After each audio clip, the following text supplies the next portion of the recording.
Welcome back to Keith's Kitchen. Today I'm going to make Cali mash and swordfish Puttanesca. Very simple recipe, healthy and tasty. So let's get to it. So what I've done here is I've taken cauliflower and I've decoupled it from the actual stock, and that way this will cook easier. I'm going to quicker, excuse me. And I'm going to go ahead and add some salt and some chicken stock, some water, and some garlic. So I've got my stove on. I'm going to add a good sum of salt here. Also going to put some garlic salt in there.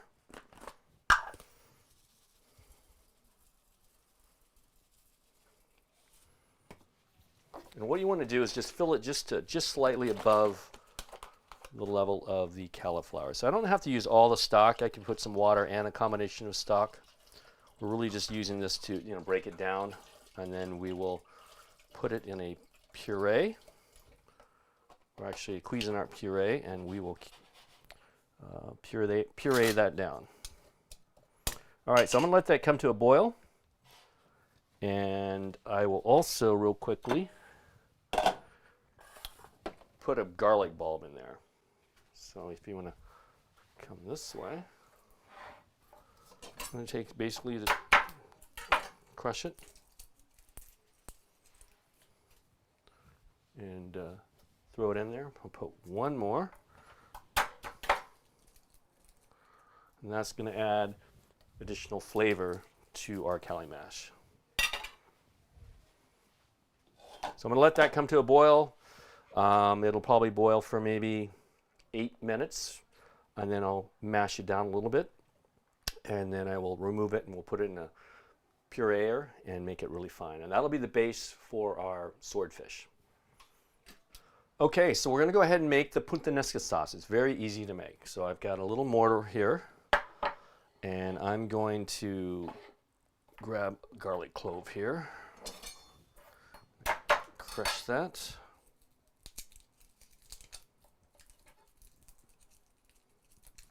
If there's a bad piece on there, you can just cut that off.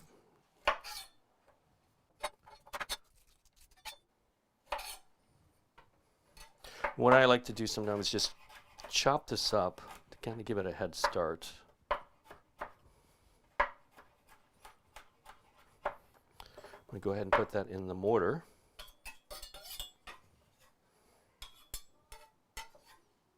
If there's a green part in there, you can just kick that out. It's a little tart. A little sour.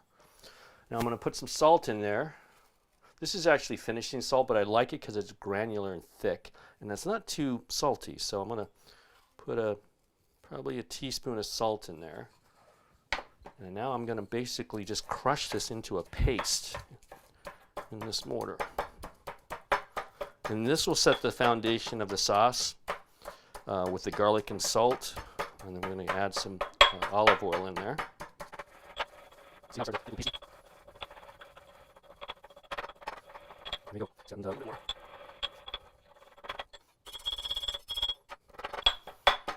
All right, so that's started. I'm going to take, in this case, I'm serving 2 swordfish fillets for 2 people.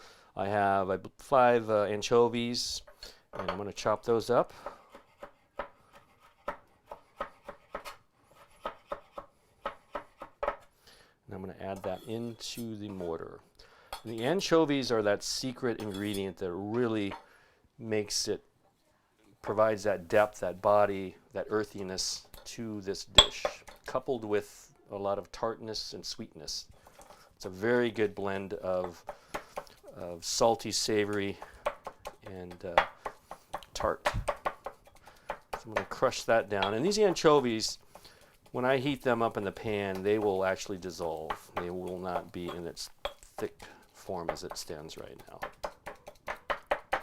So I've kind of created a paste of this.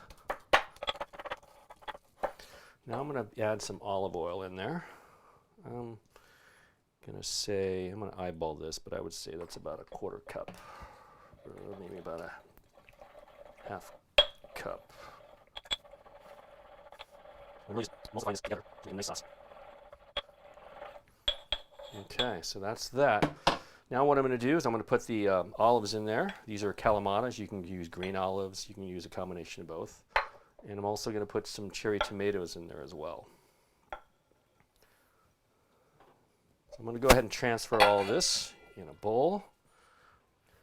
And I'm going to let that just macerate and collect all the flavors together for about 15 minutes. And we'll put this in a pan and heat this up. One other thing I'm going to put in here is some red pepper flakes.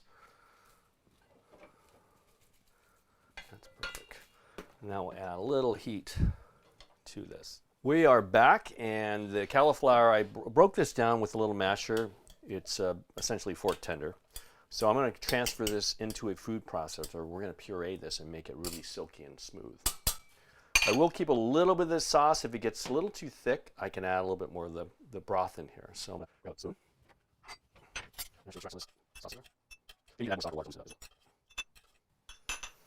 okay, so I'm going to transfer this over to my food processor.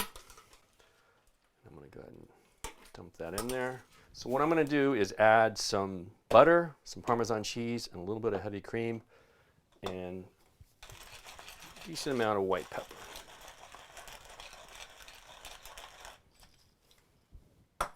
So I'm going to first break this down and start to puree it. Okay, you can tell it's thickened up a little bit, so I'll make this even smoother. Add some Parmesan cheese in there.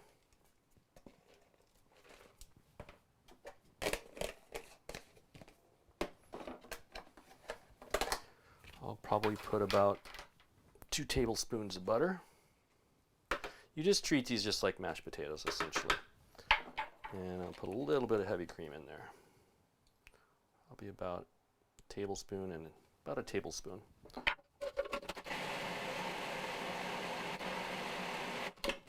Okay, now look at the texture of that now. It's become creamy with that fat that we just put in there. So I'm going to taste it. It tastes really good.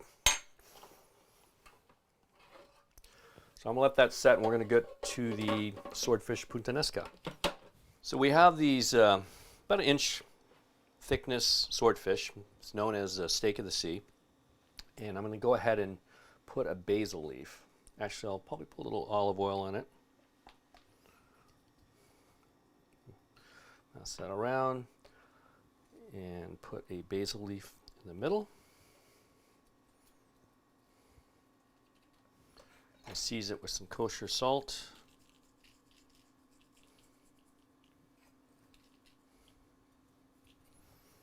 And a little bit of white pepper.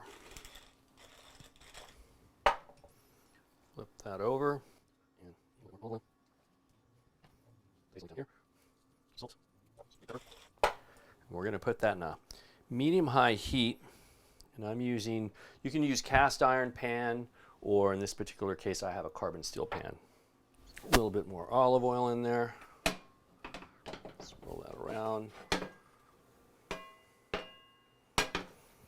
Go ahead and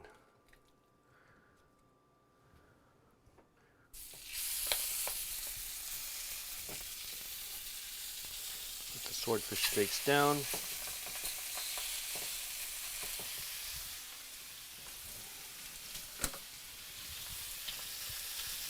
I'm going to go ahead and press these down a little bit just to get a good sear. We were looking for a good sear.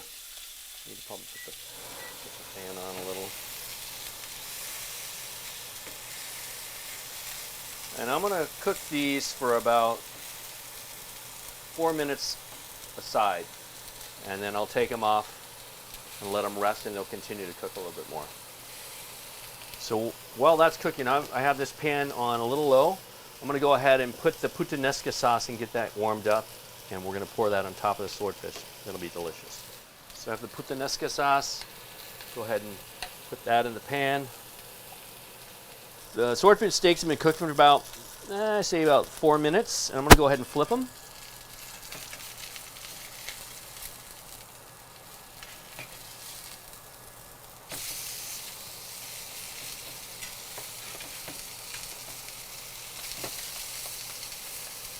We'll cook this for probably another 3 minutes on this side, and we'll take them off and let them rest, and they'll continue to cook. All right, these swordfish are done. I'm going to go ahead and take them off. Put them on a plate here. And I'm actually going to keep them in a oven just as warm, just to hold them down, and they'll continue to cook through. So we'll pull over the Puttanesca. So I'll turn the heat up high. You can see the anchovy starting to break down in there, and the garlic. Now you can see there's a lot more liquid in there because of the extraction of the moisture, the water out of the tomatoes, which is making the sauce, and the olives, oil from the olives.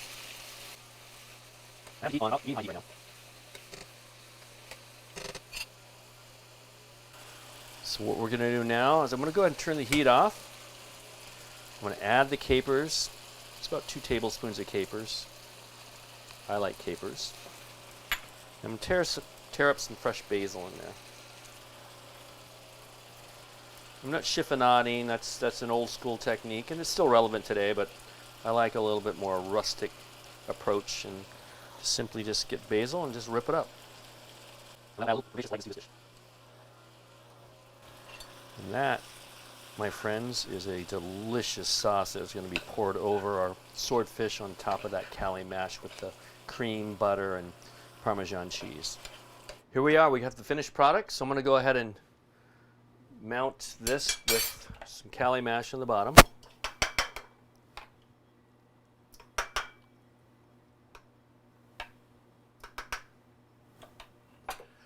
Grab a swordfish steak, put that in the middle,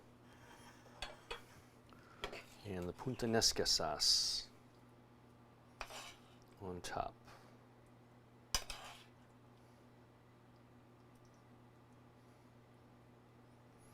And we'll finish it off with a little bit of flat leaf parsley, Italian flat leaf parsley.